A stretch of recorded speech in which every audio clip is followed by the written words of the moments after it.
नमो भगवते वासुदेवाय नमः। हर हर महादेव। राधे राधे। मेरी सभी माताओं बहनों और भाई बंधुओं को मेरा नमस्कार है। आप सभी का भारतीय वंदिनी चैनल में स्वागत है। भक्तों, वैशाख माह के कृष्ण पक्ष की चतुर्थी तिथि को विकट संकष्टी चतुर्थी के नाम से जाना जाता है। इस दिन विघ्नहर्ता भगवान श्री गणेश के लिए व्रत रखा जाता है। इस व्रत को रखने से गणेश जी की कृपा प्राप्त होती है और सभी काम सफल होते हैं। मान्यता है कि संकटी चतुर्थी के दिन साधक को गणेश जी की पूजा से दुखों से छुटकारा मिलता है और इस व्रत को कोई भी व्यक्ति रख सकता है। संकटी चतुर्थी का अर्थ होता है संकट हरने वाली चतुर्थी तिथि। इस दिन गणेश जी ने देवताओं का संकट दूर किया था, इसलिए इसको सकट चौथ के व्रत के नाम से भी जाना जाता है। अगर मनुष्य अपने जीवन में चल रही समस्याओं का अंत करना चाहते हैं तो मनुष्य को इस दिन गणेश जी की पूजा करनी चाहिए और पूरी विधि विधान से व्रत करना चाहिए। ऐसी भी मान्यता है कि इस व्रत को रखने से जीवन में मंगल का आगमन होता है। तो भक्तों, आज मैं आप सभी को संकष्टी गणेश चतुर्थी की व्रत कथा का पूरा विधि विधान से वर्णन करने वाली हूँ। इस वीडियो में वैशाख संकष्टी गणेश चतुर्थी के चंद्रोदय का समय, चतुर्थी की तिथि, चतुर्थी का महात्मा और गणेश चतुर्थी की व्रत कथा सुनाने वाली हूँ। अतः आपसे आग्रह है कि वीडियो को पूरा देखिएगा ताकि आपको इस चतुर्थी का संपूर्ण फल प्राप्त हो। और वीडियो को लाइक, शेयर और चैनल को सब्सक्राइब अवश्य करिएगा। भक्तों, इस साल वैशाख संकष्टी गणेश चतुर्थी 27 अप्रैल 2024 दिन शनिवार को है। आइए जानते हैं चंद्रोदय का समय। इस साल वैशाख संकष्टी गणेश चतुर्थी चंद्रोदय का समय 27 अप्रैल 2024 शनिवार को रात्रि के 10:21 पर है। आइए अब जानते हैं वैशाख संकष्टी गणेश चतुर्थी की तिथि। भक्तों, चतुर्थी का प्रारंभ 27 अप्रैल 2024 दिन शनिवार को सुबह 8:17 से है और इसका समापन 28 अप्रैल 2024 रविवार को सुबह 8:21 तक है। भक्तों, अब मैं आप सभी को वैशाख संकष्टी गणेश चतुर्थी का महात्मा और व्रत कथा सुनाने जा रही हूँ। अतः आप सभी से आग्रह है कि पूरे भक्ति भाव से इस संकट को हरने वाली कथा का श्रवण करें ताकि आपके जीवन में चल रही सभी संकट भगवान श्री गणेश दूर करें। तो चलिए भगवान गणेश के दर्शन करते हुए इस पवित्र कथा का रसपान करते हैं। भक्तों, एक बार की बात है, एक बार माता पार्वती ने भगवान गणेश से पूछा, गणेश, वैशाख माह के कृष्ण पक्ष को आने वाली संकटी चतुर्थी को किस नाम से जाना जाता है? इस चतुर्थी में तुम्हारे कौन से स्वरूप का पूजन किया जाता है? उसका क्या विधान है और उस दिन भोजन में क्या ग्रहण करना चाहिए? इस पर गणेश जी ने बड़ी विनम्रता से उत्तर दिया। गणेश जी बोले, हे माता, आपने बड़ा उत्तम प्रश्न पूछा है। वैशाख माह के कृष्ण पक्ष को आने वाली संकट चतुर्थी को विकट संकट चतुर्थी के नाम से जाना जाता है। इस चतुर्थी पर मेरे विकट स्वरूप की पूजा की जाती है तथा व्रत के पश्चात रात्रि में कमल गट्टे का हलवा भोज के स्वरूप में ग्रहण किया जाता है। हे माते, द्वापर युग में राजा युधिष्ठिर ने भी यही प्रश्न भगवान श्री कृष्ण से पूछा था और उत्तर में जो भगवान श्री हरि कृष्ण ने कहा था वही मैं अपने शब्दों में आपसे कह रहा हूँ। अतः आपसे आग्रह है कि इसे ध्यान पूर्वक सुनिएगा। भगवान श्री कृष्ण ने कहा, हे राजन, इस कल्याणकारी व्रत का जिस किसी ने अनुष्ठान किया है और इस व्रत को करने से जिस पुण्य फल की प्राप्ति होती है वही मैं तुम्हें एक कथा के माध्यम से कह रहा हूँ। अतः तुम इसे अब ध्यान पूर्वक सुनना। प्राचीन काल में रंतिदेव नामक एक परम प्रतापी राजा हुए थे। जैसे अग्नि तृण को जलाकर राख कर देती है, वैसे ही वो अपने शत्रुओं का विनाश कर देते थे। उनकी मित्रता यम, कुबेर, इंद्रादि देवताओं से थी। उन्हीं के राज्य में धर्मकेतु नामक एक श्रेष्ठ ब्राह्मण रहा करते थे। उनकी 2 पत्नियां थीं। उनमें से एक का नाम सुशीला और दूसरी का नाम चंचला था। सुशीला शुरू से ही धर्म कार्य में अग्रसर रहा करती थी।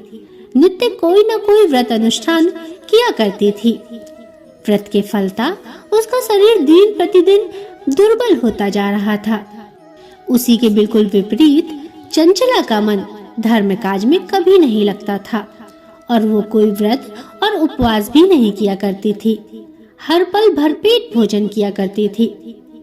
कुछ समय पश्चात दोनों ने गर्भ धारण किया और सुशीला को सुंदर लक्षणों वाली एक कन्या की प्राप्ति हुई और वहीं चंचला को पुत्र रत्न की प्राप्ति हुई।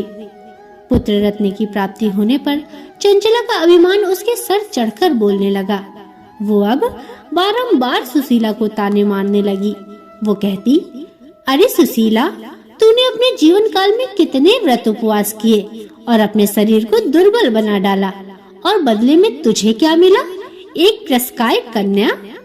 यहाँ मुझे देख, मैं कभी व्रत उपवास के चक्कर में नहीं पड़ी और हमेशा भर पेट भोजन करके हष्ट पुष्ट ही रही, और मुझे मेरी ही तरह हष्ट पुष्ट एक पुत्र का जन्म हुआ है। अपनी सौत के व्यंग सुशीला के हृदय को आहत करने लगे। वो परम पतिव्रता स्त्री अब विधिवत गणेश जी की उपासना करने लगी थी। अब सुशीला ने संकट नाशक गणेश जी का व्रत किया और उनकी श्रद्धा और व्रत अनुष्ठान से प्रसन्न होकर गणेश जी ने उसे रात्रि में स्वप्न में आकर दर्शन दिए। श्री गणेश जी ने कहा, हे पुत्री, मैं तुम्हारी निस्वार्थ आराधना से अत्यधिक प्रसन्न हूँ। तुम्हारे व्रत अनुष्ठान से प्रसन्न होकर मैं तुम्हें वरदान देता हूँ कि तुम्हारी कन्या के मुख से सदैव मोती और मूंगा ही प्रवाहित होंगे। हे सुशीले, इससे तू सदैव प्रसन्नचित रहेगी। इतना ही नहीं, तुझे वेद शास्त्र वेदता एक पुत्र की भी प्राप्ति होगी। इस प्रकार वरदान देकर श्री गणेश जी अंतर ध्यान हो गए।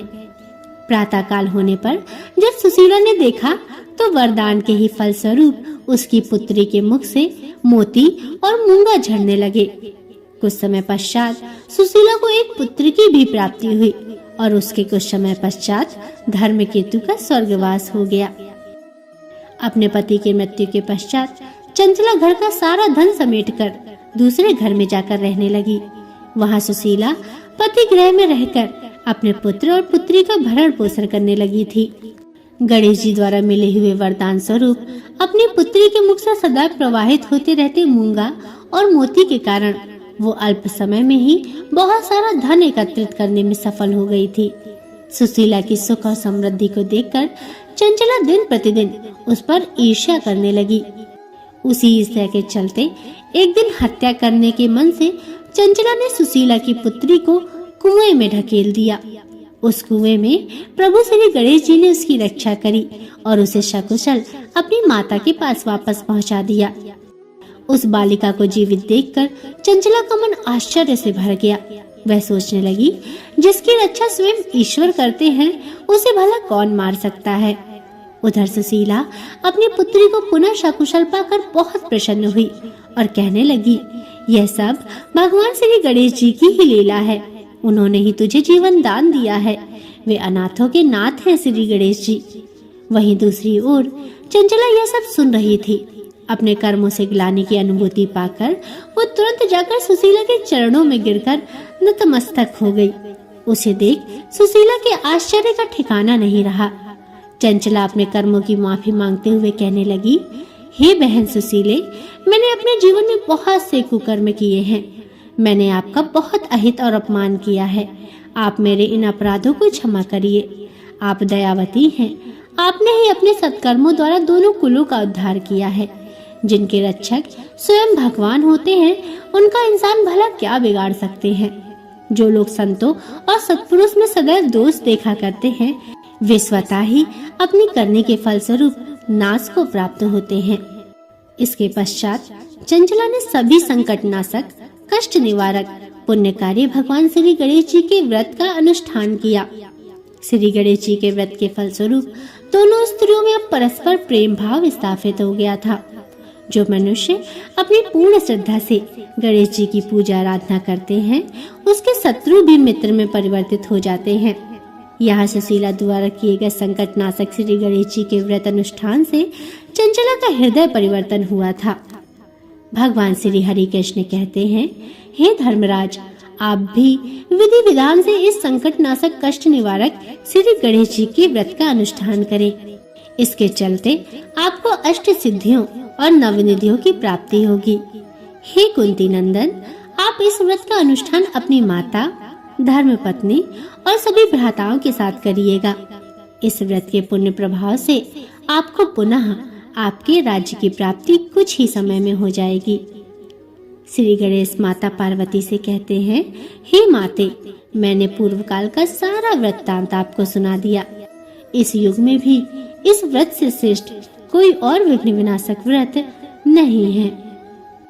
भक्तों, प्रेम से बोलिए श्री गणेश महाराज की जय, श्री हरि विष्णु की जय, चौथ माता की जय। भक्तों, यह थी संकष्टी चतुर्थी की व्रत कथा।